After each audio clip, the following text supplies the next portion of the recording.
Assalamualaikum. Waalaikumsalam warahmatullahi wabarakatuh.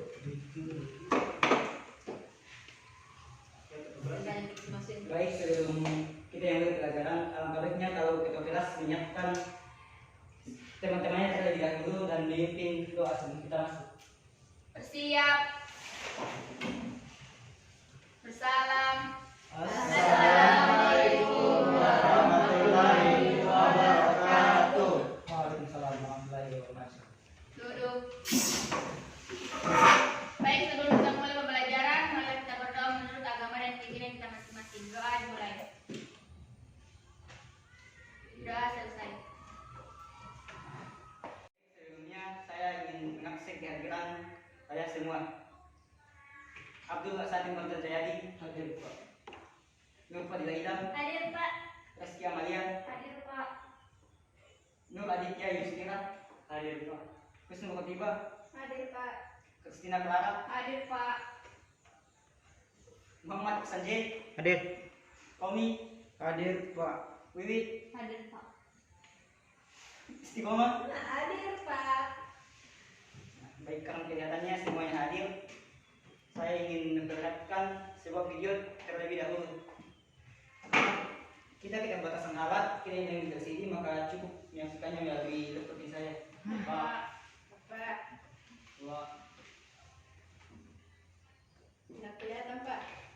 tunggu dulu. Sabar. Kasih turun-turun, Pak.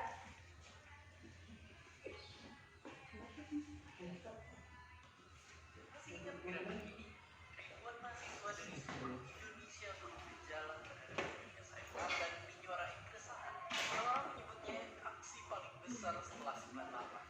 Tapi memang peristiwa 98 sendiri jauh lebih besar.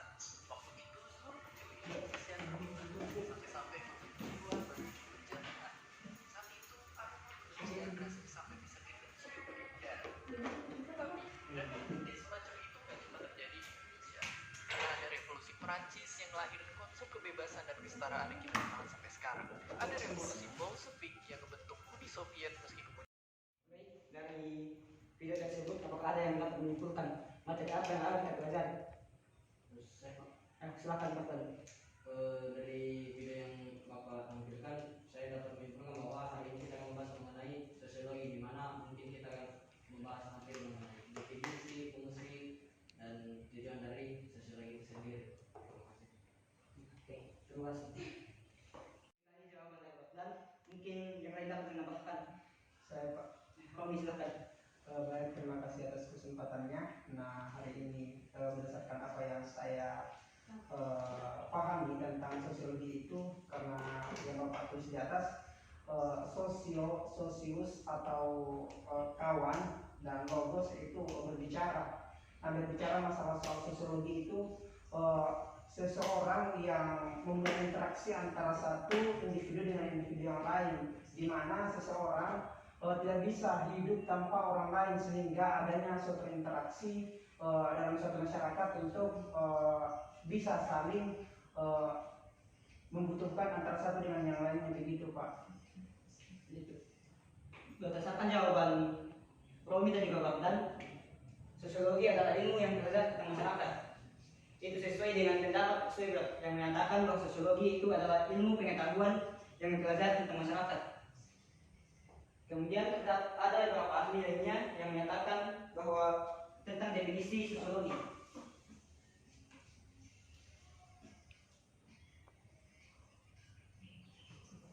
Salah satunya adalah August Comte, sang bapak sosiologi.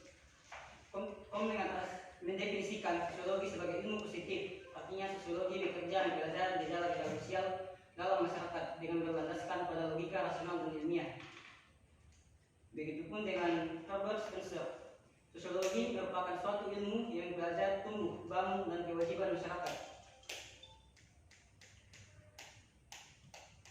Nah, mungkin saya pengen untuk pelajaran kita saat ini. Saya akan membacakan kompetensi dasar dan juga tujuan pembelajaran kita.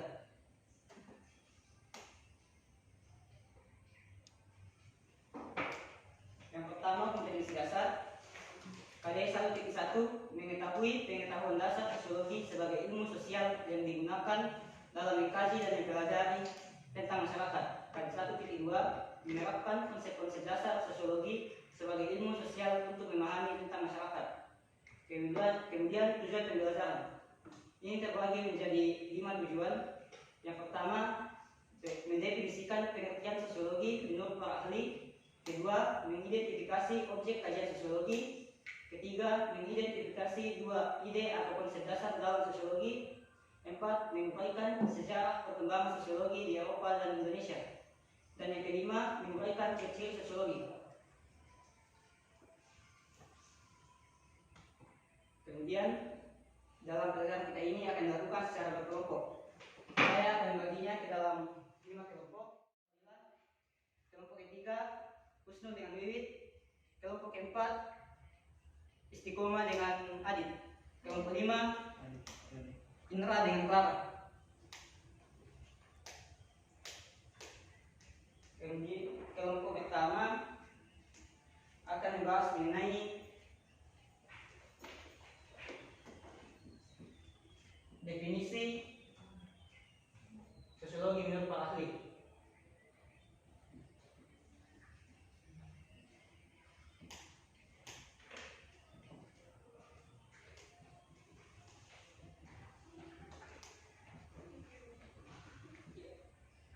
Yang kedua,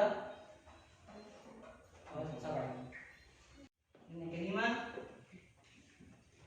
tentang ciri-ciri sosiologi.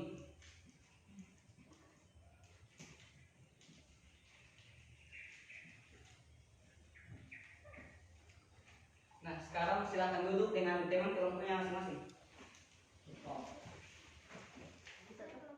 Semuanya telah duduk di kelompoknya masing-masing.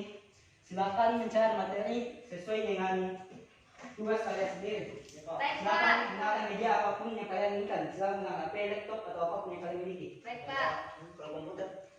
Silakan kalau ada.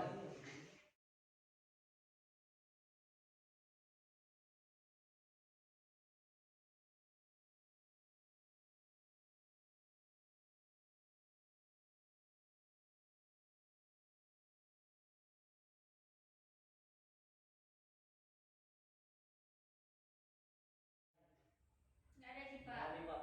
Karena tidak ada, perwakilan kelompok 4 silakan duduk dan lari lanjutkan dengan kelompok 5. Silakan. Mas tangan ekstrim, Pak. Nggak bisa. Terlalu jauh. Baik, assalamualaikum warahmatullahi wabarakatuh. Baik, di sini saya akan menjelaskan hasil diskusi dari kelompok kami, yaitu ciri-ciri sosial yang dialaminya dalam kehidupan sosial. Sedangkan penalaran berarti semua yang berhubungan dengan akal budi manusia atau yang bersifat rasional. Apa masih ada yang ingin bertanya? Tidak. Baik, cukup sekian hasil diskusi dari kami. Assalamualaikum warahmatullahi wabarakatuh.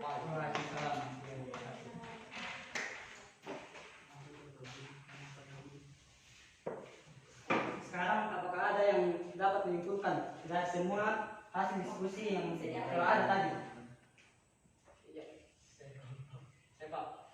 Silakan Bapak. Ya.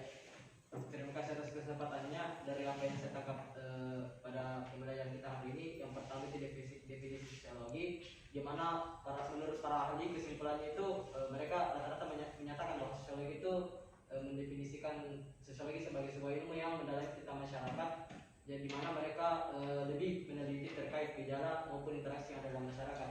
Adapun objek kajian sosiologi yaitu masyarakat itu sendiri, dan kemudian ada ciri-ciri sosiologi di mana yang dijelaskan oleh teman kita Rizky Amalia, diantaranya adalah empiris dan kumulatif.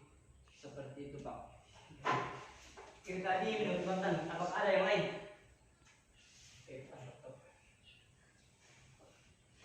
Karena sepertinya tidak ada, maka saya juga akan beri sedikit kesimpulan.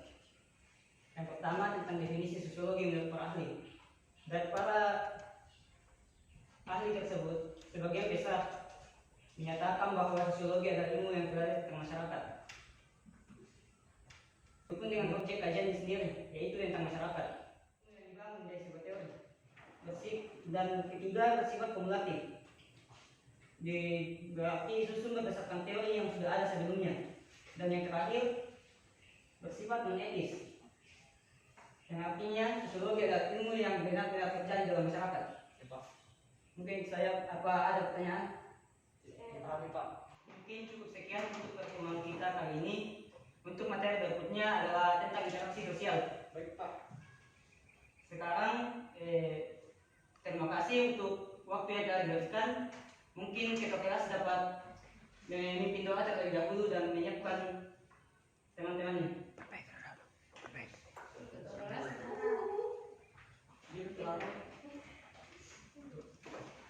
Bersiap. Bersalam. Assalamualaikum warahmatullahi wabarakatuh. Waalaikumsalam warahmatullahi wabarakatuh.